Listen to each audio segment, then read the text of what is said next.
Welcome to Selling in the Motor Trade, in association with Automotive Management and Simco Training.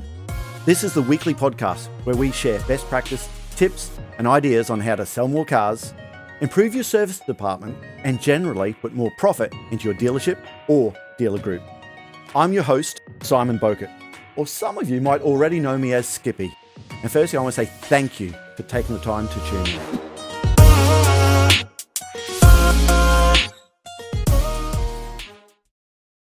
Hi, and welcome to another episode of Selling in the Motor Trade.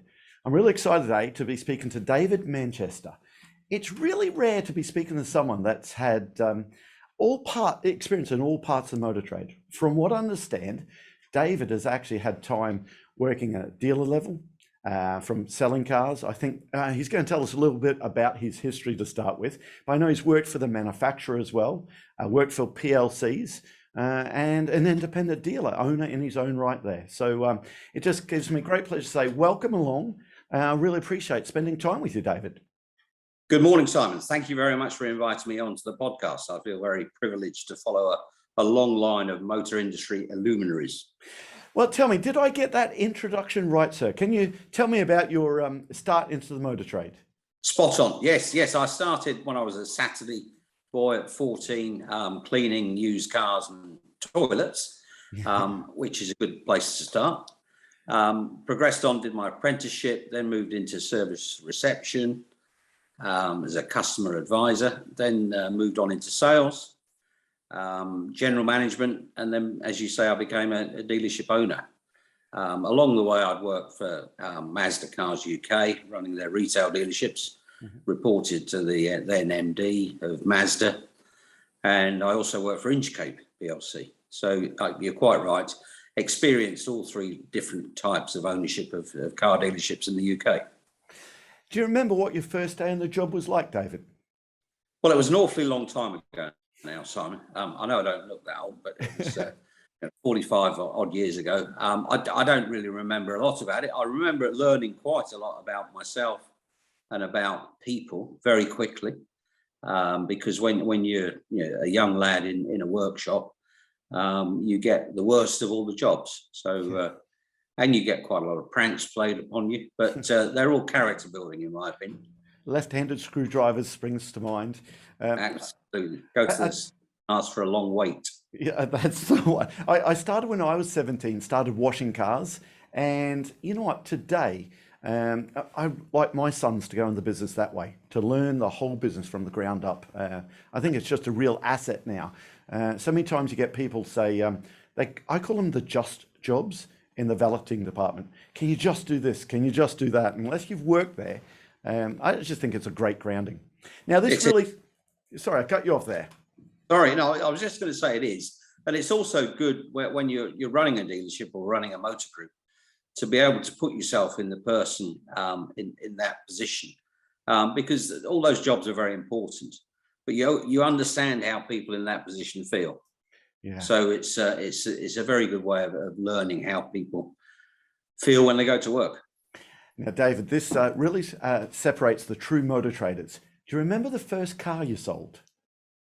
I do. It was a second-hand Talbot Horizon in 1982.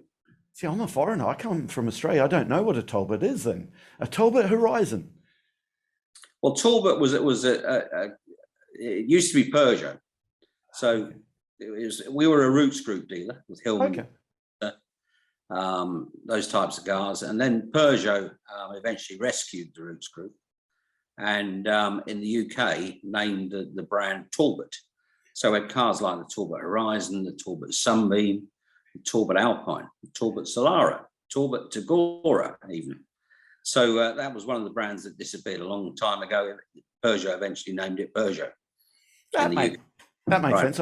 I work with the Robinson Day lots, and Roots and Maidstone. It all makes sense now, and all come together.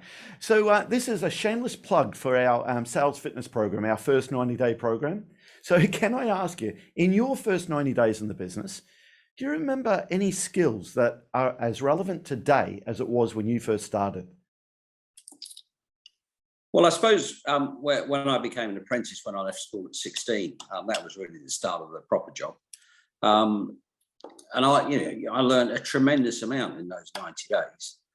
In terms of telling you exactly what, it'd be hard to put things on it. It was so long ago. But I learned to respect people, I think, was probably the most important attribute, because you need to respect the people that have been in the business for a long time.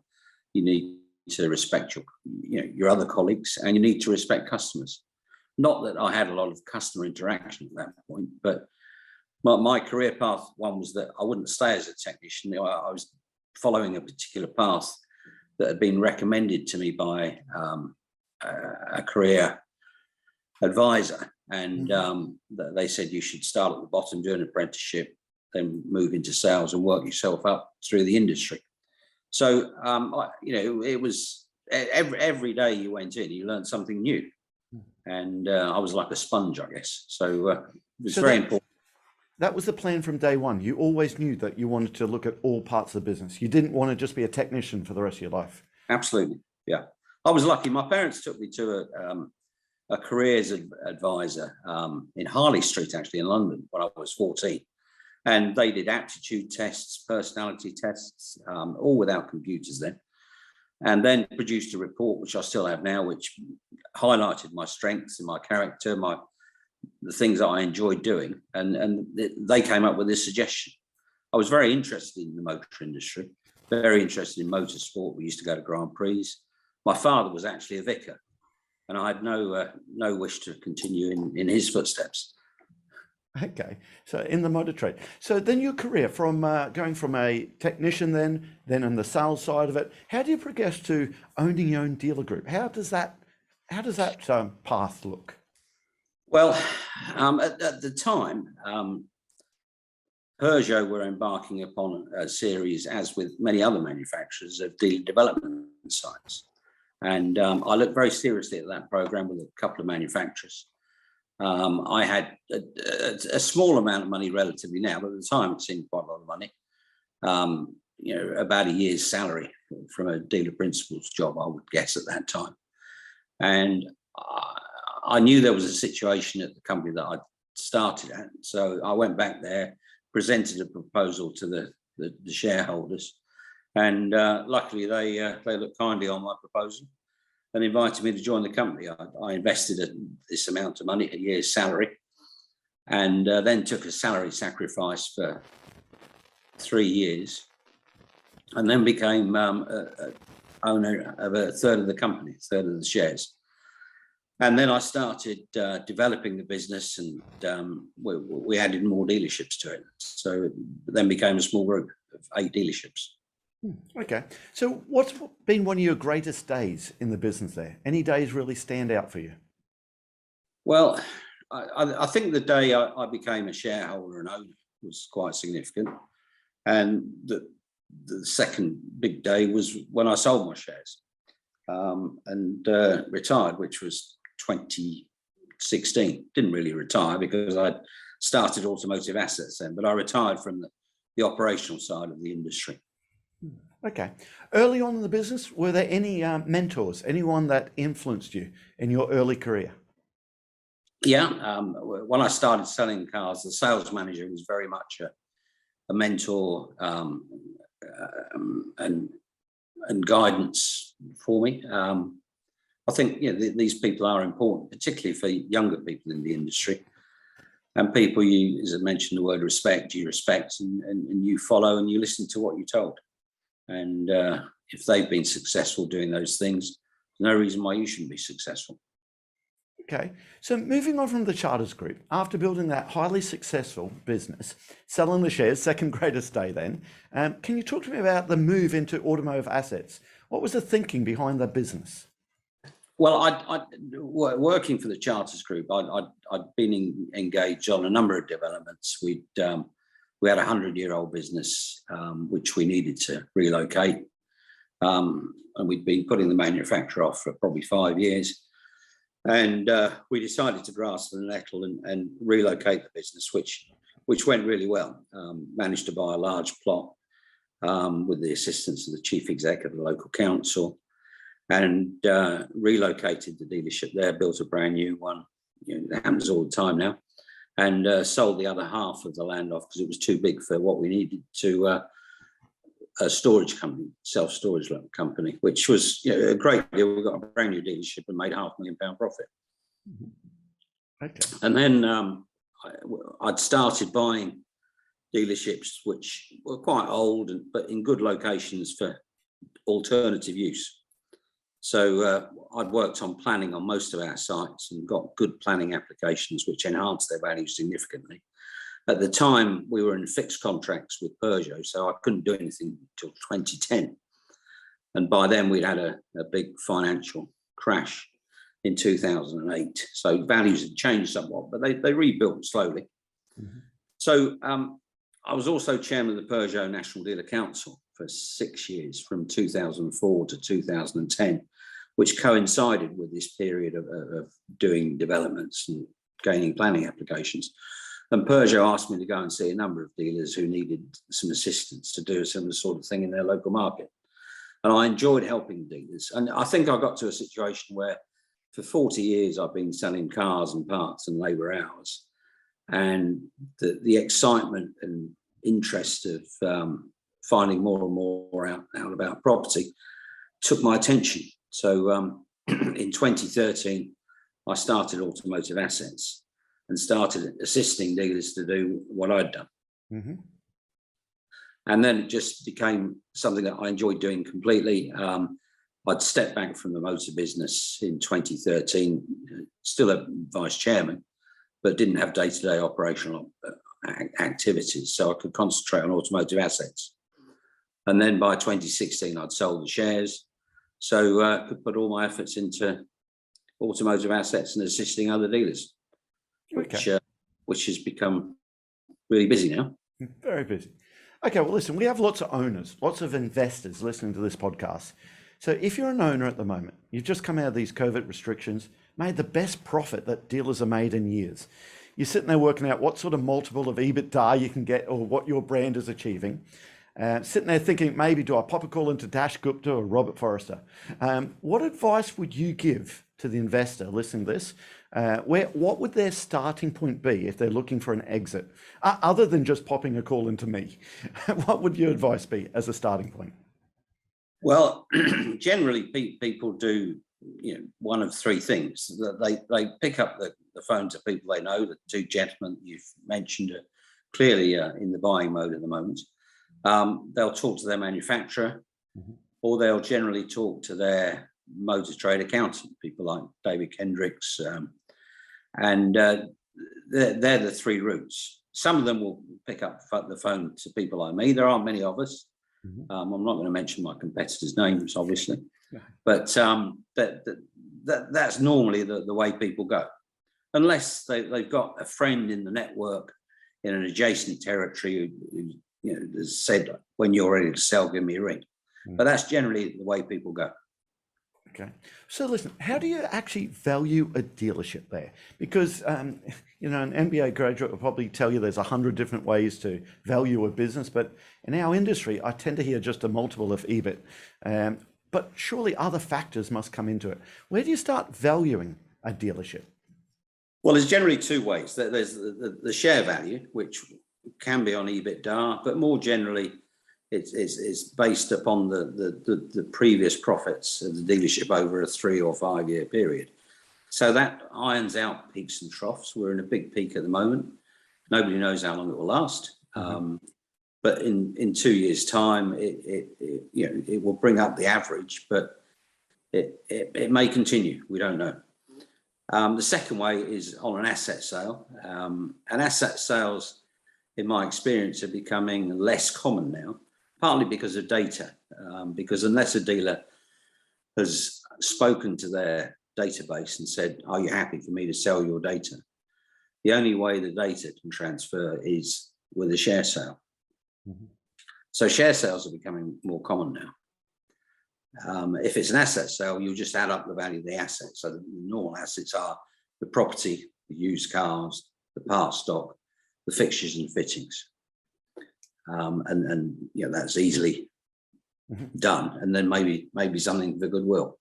But the data is a bit of a problem now since GDPR came in. Yeah, it is really, isn't it? And I can't imagine writing to shareholders saying, "Can I sell your," sorry, to the database, saying, "Can I sell your data to someone else?" That's not going to work, really, is it? No, correct. Okay. So, listen, what sort of multiples are currently being achieved with supply issues well into 2022? I suppose that 5 years that you're talking about will balance it out, but what sort of multiples, or is it really brand specific? Well, brand specific is a big factor, but obviously brands come and go. So the brand needs to have a good track record as much as the dealer. So the brand is important. Profitability is probably the most important thing that people look at. But in terms of values, the basis of 3 or 5 years profits is probably the more common way. But in terms of multiples, you know, 3, 4, 5, 6 times for average franchises, maybe more for desirable franchises. Okay. Listen, this might be a thick question because, David, I've never bought or sold a car dealership. So, and there might be lots of people listening to this as well thinking, hold on, where do you start? But this is my thick question. If you're selling a house, you probably want more than one person looking at it. So with that in mind, how do you achieve the same thing selling a car dealership? I'm sure you can't just put a for sale sign up outside. Otherwise, the impact it's going to have on staff, on customers, and ultimately the business. Where does the investor start on that, trying to get more people looking at it? Well, it's exactly like selling a house, Simon. You're quite right.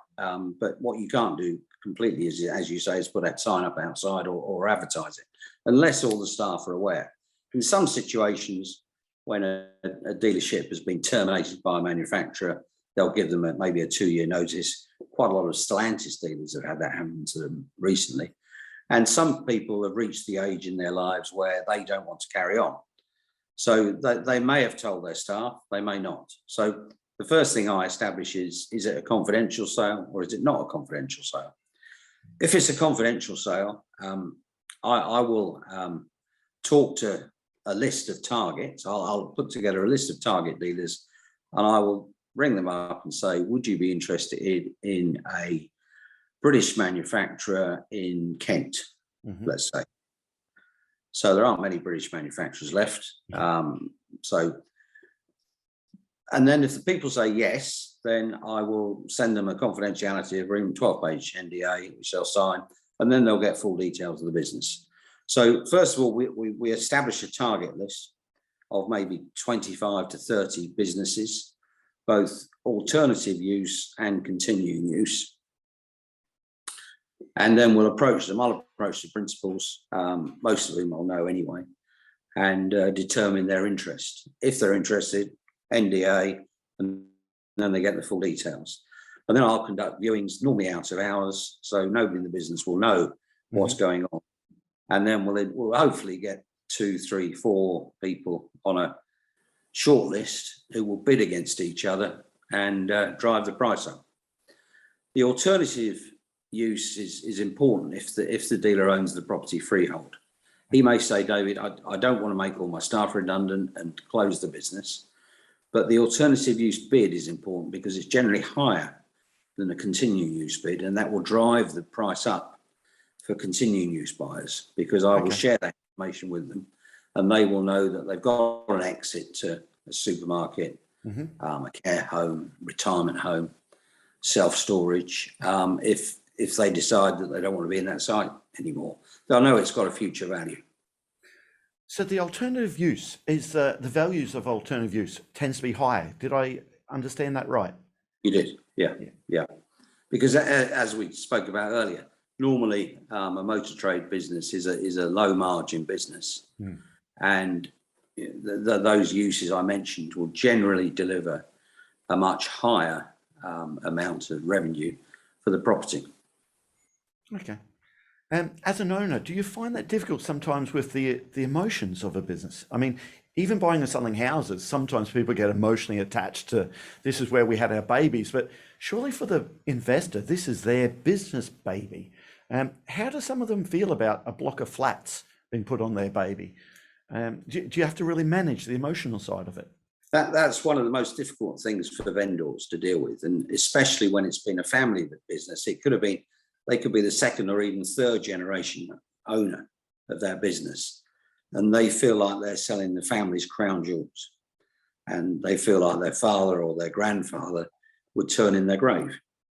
So that, and then if you bring other family members into it, sometimes I've had three brothers involved, and they've got three families, their wives, their children, and it can become a complete nightmare. So the emotional side of that is always underestimated, but always a factor and a consideration that I explain to people, that they're going to feel very, very different about what they're doing. So it's something I manage as I go along. Yeah, okay, it must be. Now, also, someone's an investor sitting there thinking, right, I need to exit. This is my opportunity. I want to do it where the profits have been high. I don't know if I want to go through the supply issues going forward. The question I have is, currently in our company, Simco Training, thankfully we've been going for 21 years. We've weathered the COVID storm. And at the moment, I'm looking to invest or acquire other businesses, training companies or allied industries within our business is what I'm looking at. Like I say, it's really hard to buy a business. I've looked at 3 or 4 different training companies at the moment within the motor trade, without other allied industries within the motor trade. And it just seems that these people haven't prepared their business for sale. Too many of these companies are owner-centric. You remove the owner and you think, what's left here? And they just haven't got any idea of preparing the business for sale. Is that something that you really start looking at, preparing that business for sale? Do you start from that level there, or is the business already prepared for sale when you get involved? Well, generally, I advise people to start preparing for their exit as soon as the thought crosses their mind. And I say, the earlier you prepare, the better the outcome. So you're spot on there. With planning for alternative use, it's critical, because most big planning applications will take 18 months minimum, some cases 3 or 5 years if there's an appeal.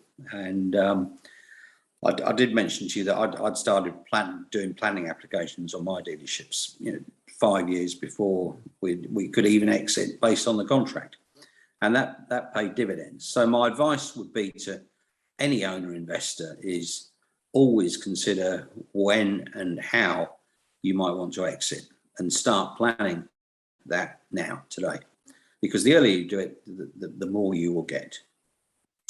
But generally, most people only ring me or get in touch when they are ready to go. Okay. Some will be more urgent than others, based on their trading situation and their franchise agreement situation.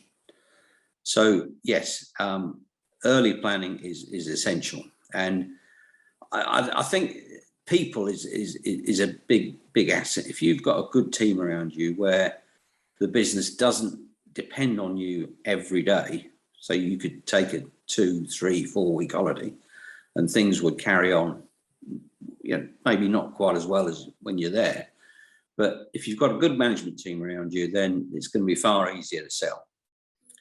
And generally, if you've got a good management team, you'll be making good profits. So that's always a good indicator.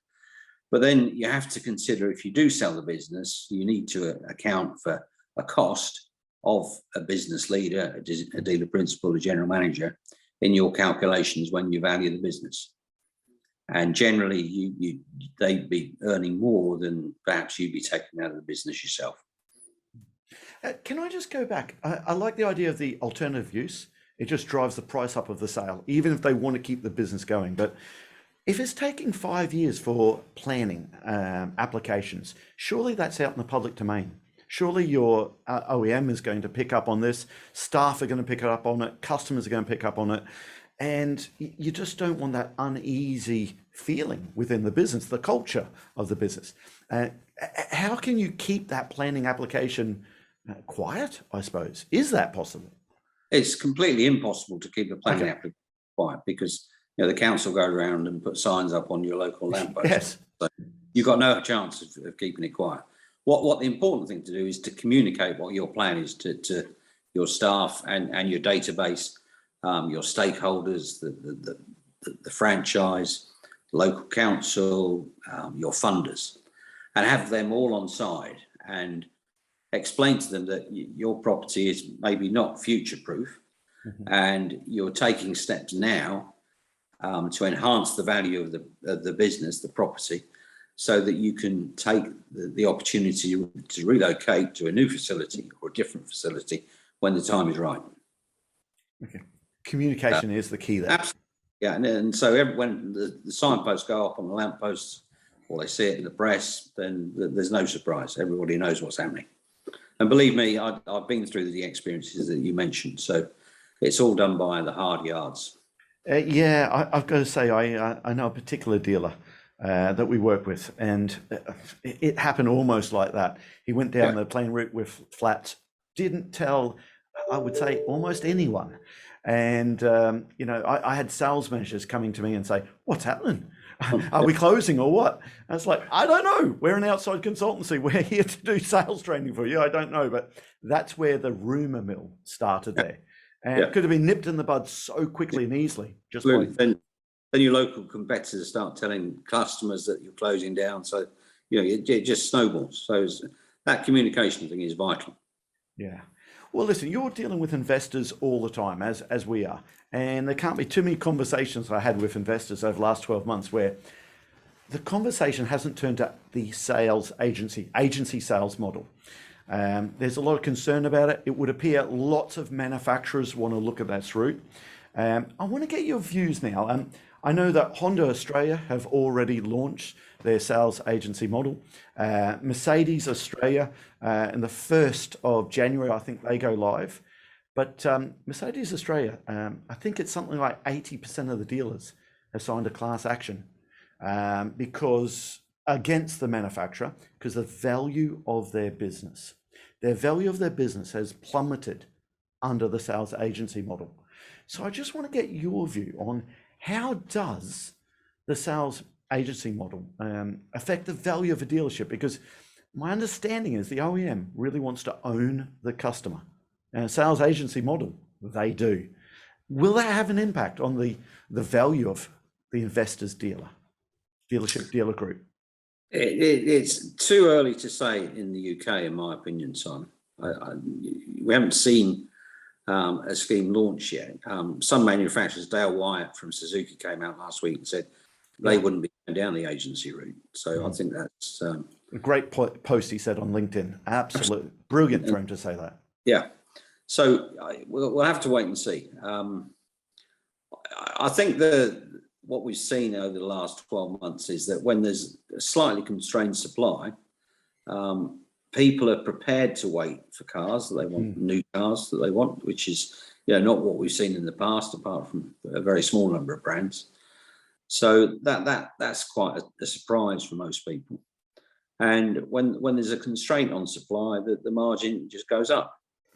So we'll have to wait and see, in my opinion. I think it won't damage profits too much to start with, because traditionally, certainly with volume brands, dealers wouldn't retain a big margin on the new car. So if they've got that margin fixed and they haven't got the cost of owning the stock and collecting the money, then that might be a benefit. I remember when the leader of all the Volkswagen Group brands outside Germany stood up at a conference and talked about the sales agency model. This was probably 3 years ago. There were people like Robert Forrester and Dash Gupta in the room, and they said they liked the idea. Yeah. So I don't think everybody's frightened of it. I think it all depends on the detail, as always. That's true. I do believe Dash liked the idea of it. He said in our business model at the moment, it'll be fine. But again, of course, there's lots of different sales agency models. It depends on what the OEM actually proposes. Yeah, absolutely. Yeah, it's going to be definitely interesting time, especially with 80% of the dealers in Australia signing class action over the value of the businesses. That's going to be an interesting one to watch. I'm sure all the OEMs will see how does it play out down there before they do anything over here. Well, I didn't know that, so that's interesting information. Maybe I need to go to Australia for a bit more. Well, I think maybe sometimes the OEMs have tried a smaller market first to see how it works. Yeah. I believe, I don't know if this is right, but I think Toyota New Zealand tried it first there because relatively small market to see how it would work there. But again, the supply issues are going to be masking any results, I think. Correct. Yeah, absolutely. In fact, I had one person that we interviewed for the podcast, and he didn't want to have this recorded, but he said, actually, the sales agency model, isn't it just kind of like communism? I said, well, that's a bit harsh, isn't it? But he said, does it stop the investor being entrepreneurial? Does it stop them investing in it? We'll have to wait and see, actually. Have to see how it works out. Okay. Yeah, and from the manufacturer's point of view, if they've got a product which isn't desirable, which can happen, does happen, how are they going to sell it if they haven't got dealers who could duck and dive and come up with great marketing activity to sell cars that people appear not to want to buy? Yeah. Well, again, for me, I think the first thing the OEMs need to do, and you've worked for a manufacturer, so you'll probably know the challenges they have. I've never seen it, but so many times it's this forced registration. So many times, every manufacturer hates the idea that we distress sell their product. And what they want on the sales agency model is fixed price selling. But again, the flip side of it, I would argue that so often the manufacturer forces that because there's the target you got to get to. There's a dealer that's struggling at the end of their quarter or whatever period. And it's like, right, let's hit the panic button. Let's distress it. So maybe that's the thing they should look at first. But anyway, interesting times. Yeah, well, what's clear is, I mean, when this guy stood up, I'm not going to mention his name, he said, we believe that the cost of distribution for the manufacturer between the factory gate and the customer taking the car key was 30% of the retail value. So that they think there's a tremendous cost saving for themselves in this agency model. That's why they've introduced it. But obviously, you saw the last quarter results of JLR come out last week, which is a massive, great big loss because of the supply problems. So they've got the supply problems. They've got the constant bottomless bucket of investing in EV. It's the manufacturers are not in a good place at the moment. Yeah, that's true. That is so true. So 30% from the production line to the customer. Yeah. But again, yeah, it is. And again, back to Dale from Suzuki. I loved his quote last week. We turned around and said, you know what, the dealer is the main part of our business. We don't want to leave just a few crumbs there for the dealer. Because again, the dealer won't want to invest. The dealer won't be able to invest. Right. Correct. Would be the concern. Yeah, absolutely. So moving forward then, I think Dash has come out and publicly said that the future of the dealer network in the UK is maybe 5 or 6 super groups. What's your view? Is there still space for the independent, the one car dealership brand?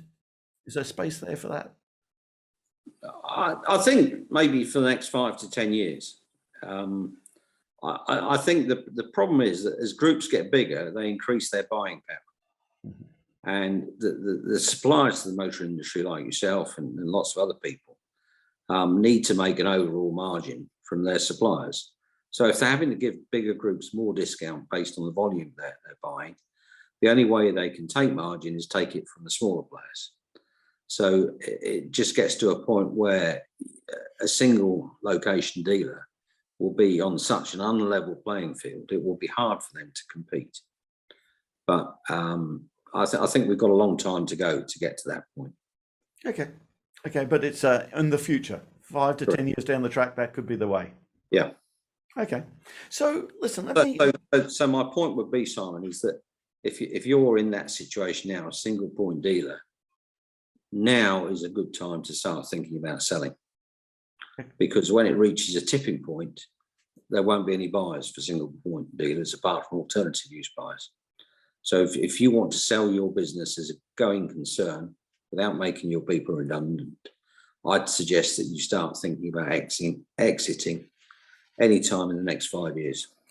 David, your phone must be ringing off the hook. I'm just thinking as an investor there at the moment, thinking, hold on, we've made great profits at the moment. The future, we don't know what's going to happen. You've got Dash saying about the super groups. You've got the concern about an agency model. Your phone must be ringing off the hook. I've been busier now than I've ever been before, but also with people that want to buy dealerships. So it's not just about people selling, because buyers are as important to me. I'd rather have one more buyer than the number of dealerships I've got.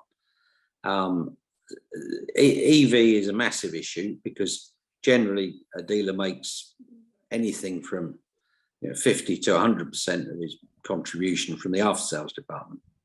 Now, ASE will tell you that in their opinion, you'll need 4 electric vehicles to give you the after sales profitability that one internal combustion engine car gives you. So that's a massive issue that dealers are going to have to consider going forward. That their after sales profits, which they've traditionally relied upon, are going to diminish. Yeah, that is true. The other thing with EV vehicles, they are heavier on brakes, brake discs, tires. My only concern with that is the quick fits of the world are always eating away at that market anyway. Now, I know we've got a lot better as a franchise dealer of combating that over the years, but again, it's with an EV vehicle, sure, brakes and discs and pads and tires, but actually oil, the traditional stuff we do goes out the window, doesn't it? I'm not sure that's the case with brakes, because there's a lot more inertia with an electric car. I've got a friend who's done over 100,000 miles in a Tesla on the original set of brake pads. Wow. So okay. I think brakes are a slightly different issue because of the inertia. The recharging, of course, slowing down. Yeah. Okay. But you're right. The dealer needs to attract and retain the older car in their workshop, because how else can they find after sales revenue? But obviously the independents you mentioned are tooling up and gearing up with training and equipment to service electric vehicles. Yep. And they will do. So listen, if you're someone listening to this podcast now, we've talked lots about the investors there, but let's say you're a senior manager in a PLC world, okay? And they're thinking, I want to own my own dealership. I've always wanted to own my own dealership. Is that dream still achievable? Yes. You'll need some cash. It's not going to happen to people with no cash. So you'll need anything, I would suggest, between 150 and 300,000 pounds of funds to start. And I'm finding dealers that are ready to exit, but would still like to retain the property and take a lease. So you could end up buying a business, leasing the property from the original owner. Indeed, some people may be able to do what I did and buy into the company and gradually pay the balance off over a period of time from the profits. So there are always opportunities. Dealer developments no longer happen. I think Volvo did one a couple of years ago, but it was fairly quiet. So there are opportunities. So if you're looking to buy a dealership, please get in touch. Cool. So where would someone start? So someone's listening to this at the moment. They're an employee, and actually put yourself into their shoes now. You're an employee, someone like they've got that 150, 300, looking to invest. Where do they start? Do they speak to you first? Do they speak to the OEM? I mean, there's lots of OEMs. There aren't lots of opportunities. So I'd suggest they speak to somebody like me rather than OEM, because obviously with an OEM, you're limited to that brand. And most people are somewhat limited to location in terms of their family situation. There are very few people that will say, I'll buy into a dealership anywhere. So I've got opportunities all over the country at the moment. Scotland, Norwich, the West Country, Wales. So I cover the whole of the UK, and the sooner we start talking, the sooner we can do something. Listen, this is probably a loaded question. I think I know the answer to this before I even ask it, but I need to do it. So listen, do you think a dealership is still a good investment compared to what else other businesses people could buy into? I think if you're a good operator, it's a great investment, because if you've made significant profits for a PLC or another smaller group, you can see how much money can be made, particularly in these current times. No guarantee of how long they'll last. But I think for good operators, it's a great thing to do. I've done very well from it. I can look at people like, say, Stephen Eagle. He started off as a single site Toyota dealer development. He's done very well. So absolutely, it's the right thing to do if you've got the funds and you're a good operator. Sure. So listen, talking about valuations always fascinates me. I'm going to talk to you about Cazoo. I think they've lost year to date 109 million. We're talking about valuations, what's it, 5 billion at the moment. Listen, I just started washing cars for a living, okay? So I'm definitely no MBA mind person there, but how does a valuation like that work? Cazoo, they've had to buy Imperial Cars, I believe it was. Is that a mission that they need clicks and bricks?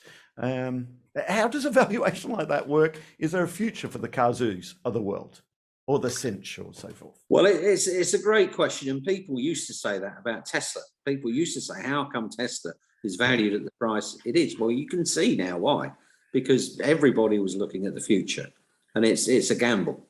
So Cazoo and Cinch, I mean, obviously Cinch has got a massive company behind it, involved in the motor industry with the supply chain, so they're in a pretty good situation. But Cazoo have got to go to the auctions and buy the cars themselves. So I think it's a punt, basically. And who knows? It could work. Too early to say, I would say. Well, I've got to tell you, we had lots of people saying when their valuation was like 600 million, ludicrous, then 1 billion, ludicrous, and then it's like it keeps going up there. So it's valued like Amazon, is it? Did they lose money 15 years in a row or something like that before they started making money? Yeah, absolutely. So it's a gamble. That's it. So listen, can I ask you a question then? What's the one thing you believe is going to be the major focus for our industry over the next 2 years?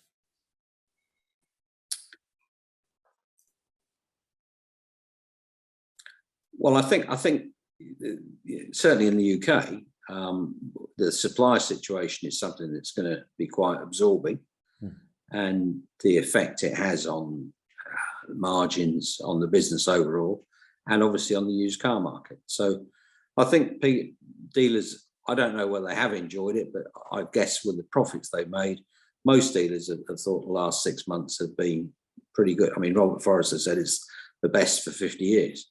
Mm-hmm. So I think dealers will want more supply, but not too much supply, to the point where we get into pre-registration and oversupply. So I think as the supply builds up again, people will be more cautious. I'm getting dealers saying that used car values are now becoming more sensible over the last month.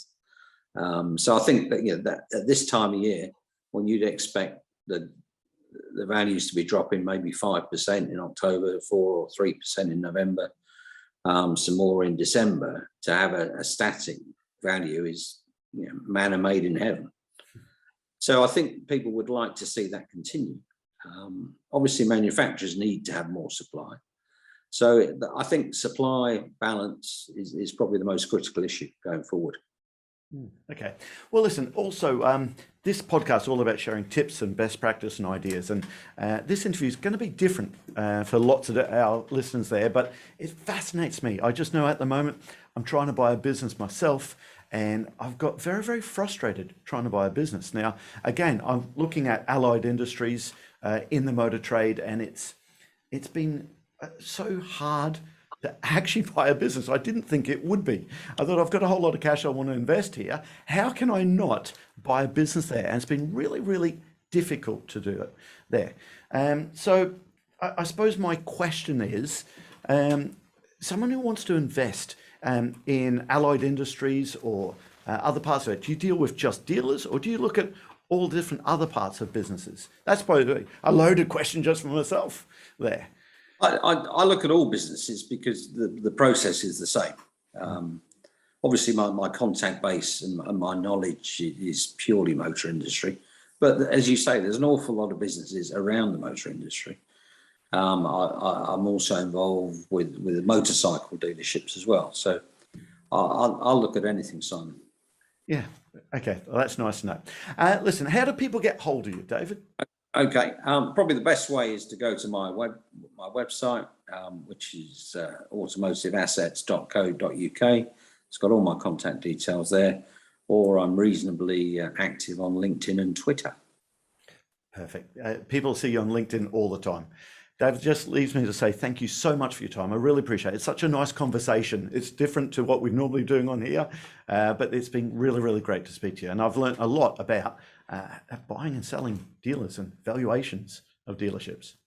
Well, I do take on instructions from people who want to buy businesses. So if anybody wants to buy a dealership, they can instruct me, or be any other business, Simon. So you've got my contact details too. Well, listen, we'll definitely have this conversation now. So I just want to say thank you very, very much for this. And this is probably where we're going to end this. People who want to hear about what we're going to talk about now, maybe you want to dial in a little bit and listen for a little bit more. But David, I've got to tell you, thank you so much for that. Thank you, Simon. I've really enjoyed the experience. It's been great to have you here. That just leaves me to say that all details of this episode and other episodes on the selling in the motor trade can be found on our website, simcotraining.co.uk. Go there to get a copy of our book, Words That Sell Cars. Go there to sign up to a free trial of our Sales Fitness online sales training program. Easiest way to get hold of me is Simon Bokert through LinkedIn.